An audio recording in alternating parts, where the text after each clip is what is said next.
Everyone, welcome to concept. My name is Dharmendra. Concept में आपका स्वागत है।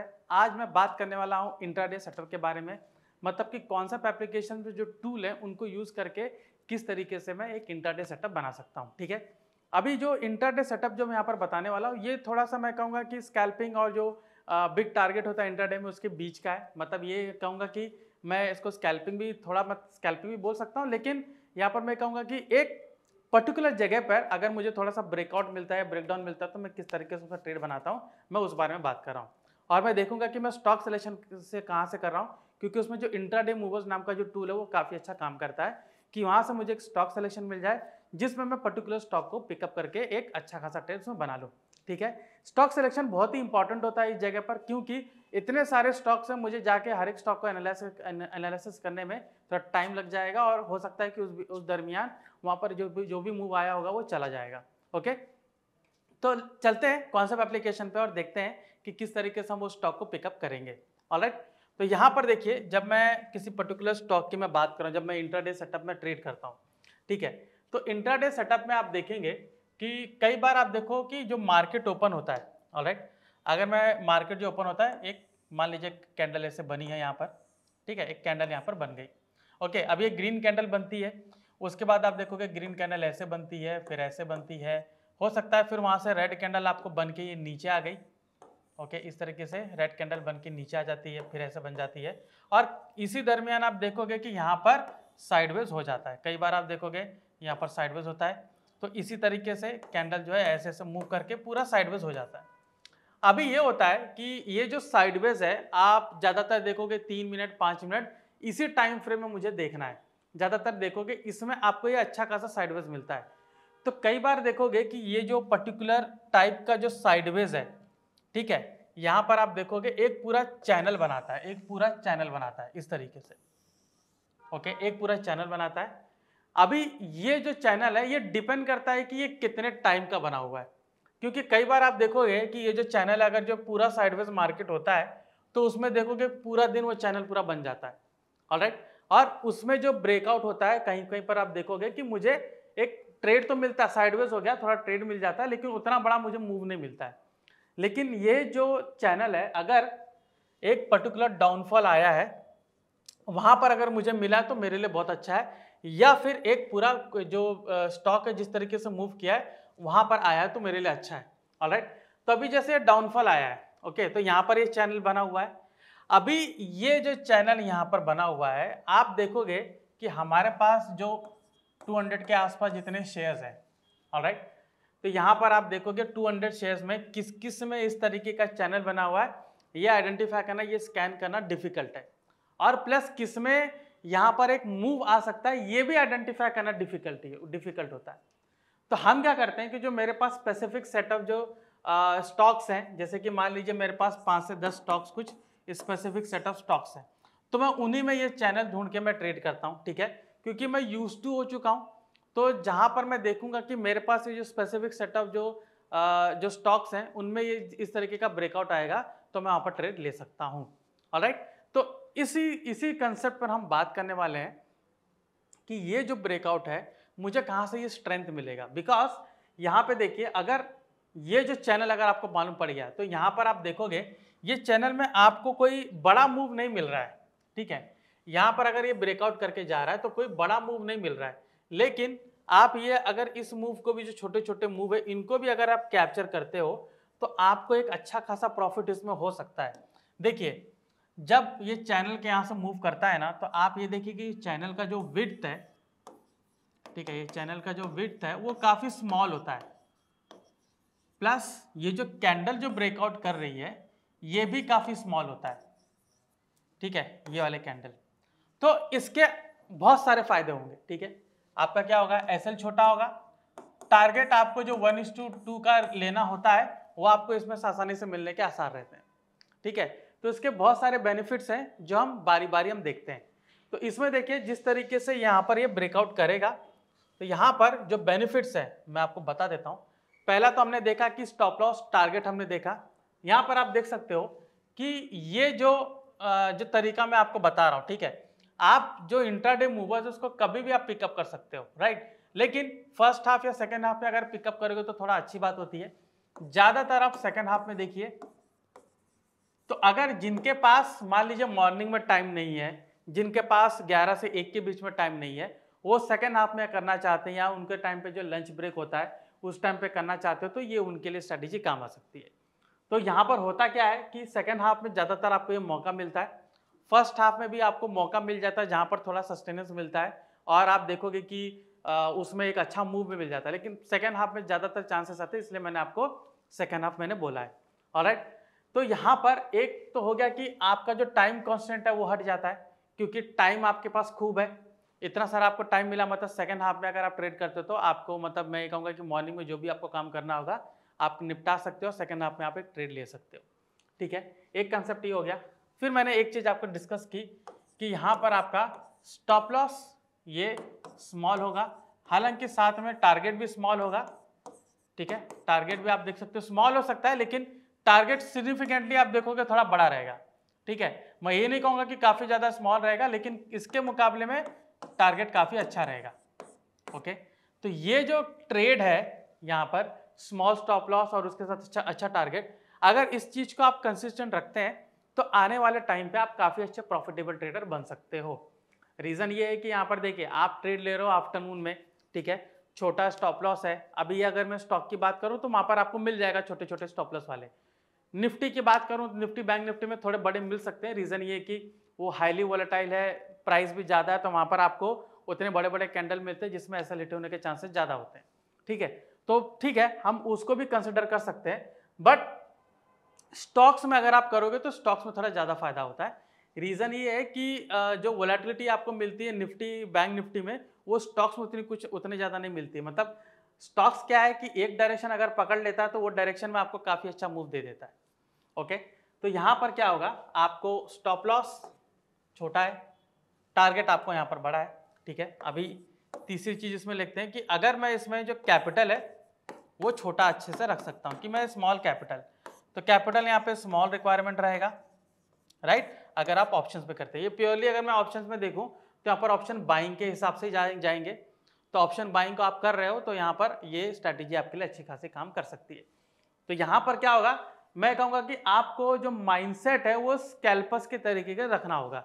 रीज़न ये है कि ये जो करता है ब्रेकआउट, ठीक है, कभी कभी आपको बहुत बड़ी टारगेट देता है, लेकिन हम उस बड़े टारगेट के लिए नहीं जाएंगे, स्कैल्पिंग के तौर पे हम कर रहे हैं, तो मतलब छोटा छोटा पॉइंट उसमें हमें बुक करना है। तो यहाँ पर मुझे क्या देखना है कि जो मेरा स्टॉप लॉस उसका 1:2 देखो, तो वो मैं कहूँगा कि स्कैल्पिंग के टाइप का ही हो गया। ठीक है, क्योंकि स्टॉप लॉस आपका काफ़ी छोटा है तो टारगेट भी आपको यहाँ पर छोटा ही मिल रहा है, तो एक स्कैल्पिंग के जैसे होगा, लेकिन स्कैल्पिंग नहीं है। स्कैल्पिंग में कैसा होता है कि आप विद इन फ्यू मिनट्स आप एग्जिट कर रहे हो, ये आपको मौका विद इन फ्यू मिनट दे सकता है, लेकिन थोड़ा सा अगर होल्ड करते हो तो आपको एक अच्छा टारगेट इसमें से मिलता है, राइट। तो माइंडसेट आपको उसके जैसा रखना है, बिकॉज यहाँ पर क्या होता है कि आगे जाके अगर कहीं बिल्टअप चेंज होता है, मतलब ये बिल्टअप आप देखोगे, ज़्यादातर आप देखोगे जो बिल्टअप जब चेंज होना होता है तो आपको बहुत सारा पॉइंट ऑलरेडी दे चुका होता है, लेकिन यहाँ पर आप ये देखोगे कि जो 1:2 का रेशियो जो आप रख रहे हो उसको रखकर ही फॉलो करोगे, तो आप, मैं कहूँगा कि लार्जर नंबर ऑफ टाइम्स, ठीक है, मतलब मैं कहूँगा ज़्यादातर टाइम आप इसमें क्या रहेंगे, प्रॉफिटेबल रहेंगे। ठीक है, मतलब ये होगा कि 20 दिन की ट्रेडिंग चल रही है तो उसमें मैं ये कहूँगा कि 12-15 दिन आप प्रॉफिटेबल रह सकते हो, बाकी कुछ दिन हो गया तो वहाँ पर आपका लॉसेस हो सकता है, साइडवेज हो गया तो वहाँ पर लॉसेस आपको देखने को मिल जाएगा। ठीक है, तो ये कंसेप्ट है। ऑलराइट, अभी आगे हम कंसेप्ट जरा देखते हैं कि क्या होता है। ठीक है, मैंने आपको अभी बताया, ठीक है, मैंने आपको क्या बताया कि एक पर्टिकुलर स्टॉक कंसोलिडेट कर रहा है, ठीक है, यहाँ पर कंसोलिडेट किया, ठीक है, आई एम सॉरी, यहाँ पर थोड़ा नहीं बनाता हूँ, मैं थोड़ा आगे बनाता हूँ। ओके, तो अगर कोई स्टॉक इस तरीके से कंसोलिडेट कर रहा है, ठीक है, बीच में आपको रेड कैंडल भी मिल रही है, फिर आपको यहाँ पर ग्रीन कैंडल बन रही है, ऐसे ऐसे जा रही है, फिर आपको यहाँ पर रेड कैंडल बन रही है। ओके, रेड कैंडल बन रही है। तो आप एक चीज जानिए कि जब इस तरीके का साइडवेज होता है ना, इसी में बड़े बड़े ऑर्डर्स प्लेस होते हैं। ठीक है, तो इसमें मैं कहूंगा कि लार्ज ऑर्डर्स जो होते हैं इसमें प्लेस होते हैं, लार्ज ऑर्डर्स। ठीक है, और मैक्सिमम नंबर ऑफ ट्रेडर्स आप देखोगे इसके बीच में पोजीशन बिल्टअप चल रही है। ठीक है, पूरा बिल्टअप चल रहा है। अब वो शॉर्ट बिल्टअप चल रहा है, लॉन्ग बिल्टअप चल रहा है, यही हमें जानना है। ठीक है, रीजन ये कि अलग अलग जो कैंडल है वो आपको अलग अलग चीज बता रही है। यहाँ पे ग्रीन की तरफ, रेड की तरफ, शॉर्ट, लॉन्ग पूरा यहाँ पर बता रहा है। तो मुझे यहाँ पर पूरा बिल्टअप चेक करना है कि कौन से बिल्टअप की तरफ ज्यादा मूव कर रहा है। अभी ये जो बिल्टअप है ये मुझे टाइम के हिसाब से देखना है, राइट। तो टाइम क्या होगा मेरा, 3 मिनट या 5 मिनट। तो अगर मैं 5 मिनट्स में जा रहा हूँ, स्टॉक्स में ज़्यादातर 5 मिनट्स में जाना चाहिए। 5 मिनट्स में अगर मैं जा रहा हूँ तो मैं देखूंगा कि ये जो दरमियान है, इस दरमियान कितना बिल्टअप इसका चल रहा है। ऑलराइट, तो ये आपको बताएगा इंट्राडे मूवर्स कि मतलब 5 मिनट्स में किस पर्टिकुलर स्टॉक में बिल्टअप लॉन्ग की तरफ है और शॉर्ट की तरफ, दोनों आपको मालूम पड़ जाएगा किस पर्टिकुलर स्टॉक में लॉन्ग की तरफ है, शॉर्ट की तरफ है। और वो आप एप्लीकेशन ओपन करोगे तो आप देखोगे लास्ट के कुछ 10-15 मिनट जो भी आप उसको ऑब्जर्व करोगे कि जब तक ये बिल्टअप बन रहा था तब तक आप देखोगे कि वो लॉन्ग बिल्टअप की तरफ था, ठीक है। और यहां पर जैसे लॉन्ग बिल्टअप मुझे पूरा दिख रहा है, यहां पे जब ब्रेकआउट करके ऊपर जाएगा तो मेरा उसमें एक अच्छा खासा कॉल की तरफ ट्रेड बनेगा। और सिमिलरली अगर यहाँ पे मुझे नीचे की ओर ब्रेकडाउन करके जा रहा है तो मैं पुट की ओर ट्रेड लूंगा। शर्त सिर्फ यही है कि वो जो 5 मिनट्स का मैं टाइम फ्रेम देख रहा हूँ, लास्ट के 10-15 मिनट जितना भी एक कंसोलिडेशन हुआ है उसमें मुझे दिख रहा है कि वो पूरे डाउन की तरफ पूरा इसका बिल्टअप बना हुआ है। ओके, बहुत ईजी ऑब्जर्व करना, मैं उसको ईजिली ऑब्जर्व कर सकता हूँ कि ओके कंसोलिडेशन बन रहा है, मैं यहाँ पर इसको पिकअप कर लूँ। अभी जाहिर सी बात है कि उसमें स्टॉक्स को आपको नंबर ऑफ स्टॉक्स आएंगे, लेकिन आप देखोगे कुछ ही स्टॉक्स में वो कंडीशन बनी रहती है, मतलब इस तरीके का कंसोलिडेशन बना है। कई स्टॉक में देखोगे वो 1-2 कैंडल बना है, नीचे गिरा तो भी उसका बिल्टअप अलग दिखा रहा है, ऐसा होता है। तो इसलिए मैं कह रहा हूँ कि स्टॉक फिल्टर के लिए भी आपको ये कंडीशन मैच करनी है। तो पहला ये कि आपका कंसोलिडेशन होना चाहिए और दूसरा आपका बिल्टअप होना चाहिए, दोनों मैच करना चाहिए, ठीक है, दोनों मैच करना चाहिए बिल्टअप। अगर दोनों मैच नहीं करता है तो दिक्कत है, सिर्फ एक ही चीज के भरोसे नहीं हम जा सकते, ठीक है। तो ये दोनों चीज होना चाहिए। चलिए एप्लीकेशन पे चलते हैं और वहां पर देखते हैं। तो ये रहा आपका इंट्राडे मूवर्स। ओके, तो मैं यहाँ पर इसको ओपन करता हूँ। ऑलराइट, तो ऊपर आप फ्रीक्वेंसी देख सकते हो 1 to 60 आपका दिया हुआ है। जाहिर सी बात है मुझे ये 10, 15, 30, 60 नहीं चाहिए, ठीक है, ये बड़े टाइम फ्रेम है। तो अगर आपको बड़े टाइम फ्रेम में भी देखना है, आप क्या कर सकते हो कि थोड़ा और नैरो करने के लिए यूज कर सकते हो कि मैं यहाँ पर 15 मिनट में देखता हूँ कि कौन से पर्टिकुलर स्टॉक में बिल्टअप क्या चल रहा है, ठीक है। 15 मिनट एक लार्जर टाइम फ्रेम होता है।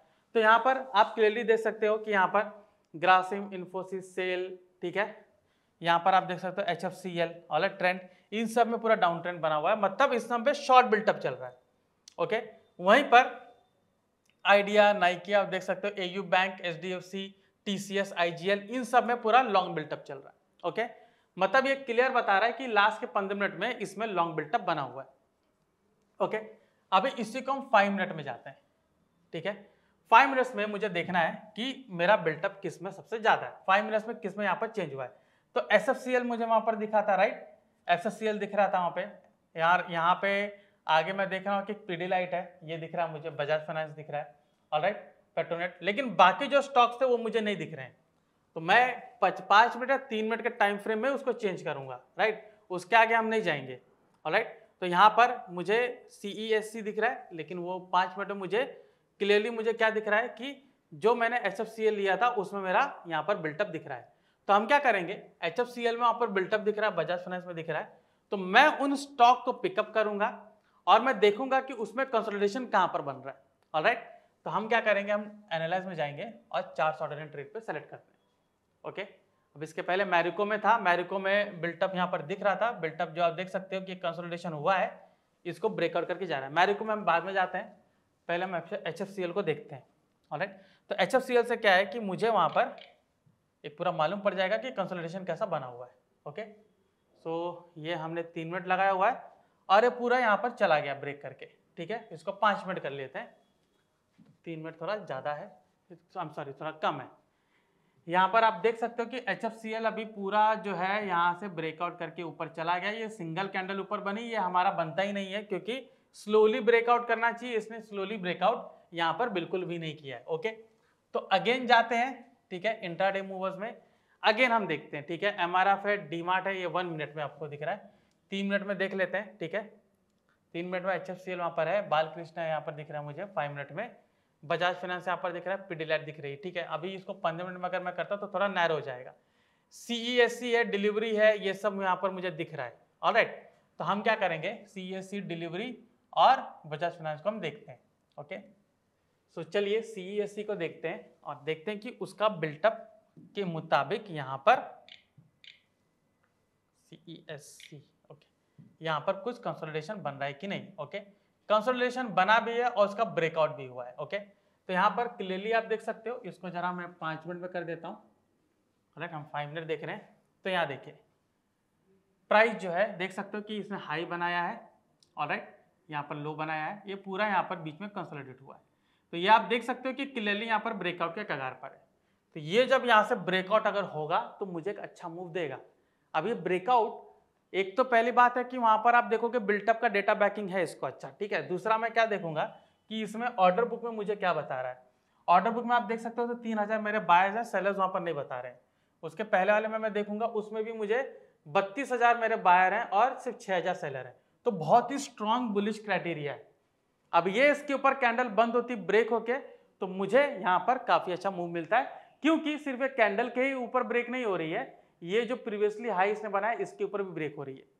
तो जैसे मैंने बताया कि एक जगह कंसोलिडेट होना चाहिए, इसने कंसोलिडेट किया हुआ है। ओके, आगे चलते हैं, आगे हम देखते हैं बजाज फाइनेंस में कि उसमें कुछ कंडीशन ऐसा बना है कि नहीं। अगर उसमें बना होगा तो उसमें भी कुछ इसी तरीके का कंडीशन के हिसाब से ट्रेड लिया जाएगा। बजाज फाइनेंस नीचे की तरफ है, इसमें हमारा कोई भी कंडीशन नहीं बन रहा है। इसमें देख सकते हो प्रीवियसली हाई ये है, ठीक है, एक बार भी प्रीवियसली हाई को ऊपर ब्रेक नहीं किया है। ऑलराइट, ये बना हुआ है, तो यहाँ पर मेरा ट्रेड आज बिल्कुल नहीं बन सकता, थोड़ा चांसेस यहाँ पर नैरो लग रहे हैं। ओके, अभी हम देखते हैं और कोई स्टॉक है उसमें, ठीक है। Let's go to intraday movers, यहाँ पे हम सेलेक्ट करते हैं 5 मिनट, ठीक है। तो 5 मिनट में डिलीवरी एक हमने देखा था, कैंप्स हमने देखा था, तो हम जाते हैं डिलीवरी पे, हम देखते हैं। Okay, so let me select delivery. देखिए डिलीवरी का बिल्कुल भी नहीं बन रहा है, देखिए कंसोलिडेशन है, लेकिन यहाँ पर देख सकते हो कि जो लेटेस्ट हाई है वो बहुत आमने सामने, तो इसको कंसिडर करना पड़ेगा 355, जो कि बहुत आगे चला जाएगा। ओके, तो ये भी यहाँ पर नहीं पिकअप होगा। ऑलराइट, कैम्प्स को देखते हैं, कैम्प्स का यहाँ पर है, ठीक है, कंसोलिडेशन यहाँ पर दिख रहा है मुझे कि ये पूरा कंसोलिडेट यहाँ पर किया हुआ है। तो कैम्प्स में खैर लिक्विडिटी का प्रॉब्लम है, तो यहाँ पर ये ब्रेकआउट करेगा तो ही लूंगा, लेकिन लिक्विडिटी है, लिक्विडिटी का बहुत बड़ा इश्यू है, तो इसको मुझे अवॉइड ही करना ठीक रहेगा, बिकॉज मैं ट्रेड ले भी लूंगा लेकिन यहाँ पर प्रॉफिट बुक नहीं कर पाऊंगा, ठीक है। तो ये चीज़ को मुझे अवॉइड करना है। अगेन जाते हैं, यहाँ पर अभी तक हमने 2 स्टॉक देखे, आगे के हम देखते हैं, 5 मिनट वापस जाते हैं, और यहाँ पर LTTS अब भी आया है, सन टीवी है, ओके, जोमेटो है। ऑलराइट, LTTS को हम देखते हैं कि LTTS का कुछ कंडीशन है यहाँ पे। देखिए LTTS का क्लियर कंसोलिडेशन है और यहाँ पर ब्रेकआउट इसका होगा तो मुझे एक अच्छा मूव मिलेगा। यहाँ पर देख सकते हो ब्रेकआउट हो भी चुका है, ये पूरा कंसोलिडेशन है, ठीक है। यहाँ पर एक कैंडल ने ब्रेकआउट किया है जिसके ऊपर 300 मेरे यहाँ पर बायर्स ज़्यादा दिख रहे हैं, ठीक है, और इसी को ब्रेकआउट आगे भी कर रहा है, यहाँ पर बायर्स है मेरे, ठीक है। एक जगह रेड है यहाँ बना हुआ है, उस पर ऑब्वियसली सेलर मुझे दिख रहे हैं लेकिन ज़्यादा नहीं है। अगेन यहाँ पर मुझे अभी बायर्स यहाँ पर दिख नहीं रहे, ठीक है। अभी ये बायर्स यहाँ पर दिख रहा है कि ऑलरेडी ब्रेक हो चुका है, ठीक है। तो कंसोलिडेशन पूरा ब्रेकआउट के कगार पर है, तो यहाँ पर अगर मेरा ट्रेड बनता है तो मुझे अच्छा खासा प्रॉफिट हो सकता है। सेकेंड हाफ है तो यहाँ पर मुझे एक मूव मिलेगा तो अच्छा खासा मुझे प्रॉफिट वहाँ पर बनेगा।